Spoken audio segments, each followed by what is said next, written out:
Hi friends, ഞാൻ ഉമേഷ്. ഞാനിന്നൊരു SMPSൻ്റെ ഒരു fault അതിനെക്കുറിച്ച് പറയാൻ വേണ്ടിയിട്ടാണ്. ഇത് വന്നിട്ട് ബ്രാൻഡഡ് SMPS ആണ് ഈ കാണുന്നത്. അതിൻ്റെ കണക്ഷൻസ് ഒക്കെ കാണുമ്പോൾ അറിയാൻ പറ്റും. ഇതിൻ്റെ 5 വോൾട്ട് സ്റ്റേജ് IC പൊട്ടിത്തെറിച്ചാണ് വന്നത്. അപ്പോൾ അതിൻ്റെ നമ്പർ കണ്ടുപിടിക്കാൻ പറ്റില്ല, വലിയ ബുദ്ധിമുട്ടായി. അതിനൊടുവിൽ പല രീതിയിലുള്ള സെർച്ചിങ്, ആ പിൻ കോൺഫിഗറേഷനും സർക്യൂട്ടൊക്കെ വെച്ചിട്ടുള്ള പല രീതിയിലുള്ള അന്വേഷണം നെറ്റിൽ നടത്തി. അങ്ങനെ ടോപ്പ് സീരീസിലുള്ള IC ഏകദേശം അങ്ങനെ വരുന്നുണ്ട്. പിന്നെ TNY സീരീസിലുള്ള IC അങ്ങനെ വരുന്നുണ്ട്. അങ്ങനെ കണ്ടെത്തി. അപ്പോൾ ആദ്യം TNY 274 അതും ഈ സർക്യൂട്ടുമായിട്ട് നല്ല മാച്ച് ചെയ്യുന്നുണ്ടായിരുന്നു.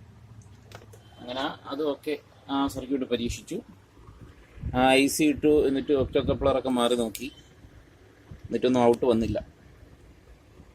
ഒടുവിൽ ഇതിനകത്ത് 4148ൻ്റെ ഒരു SMD സെനർ ഡയോഡ് കാണാൻ കഴിയും. ഇത് കിടപ്പുണ്ട്, ഡയോഡ്, സെനർ ഡയോഡല്ല, ഡയോഡ്, ഫാസ്റ്റ് സ്വിച്ചിങ് ഡയോഡ്. അതൊടുവിൽ അതും കൂടെ അതിലൊരു ലീക്കേജ് ഉണ്ടായിരുന്നു. അത് മാറി കഴിഞ്ഞപ്പോഴേക്ക് SMPS ഓക്കെ ആയി. ഫ്രണ്ട്സ്, ഇത് ടെസ്റ്റ് സ്വിച്ചാണ്,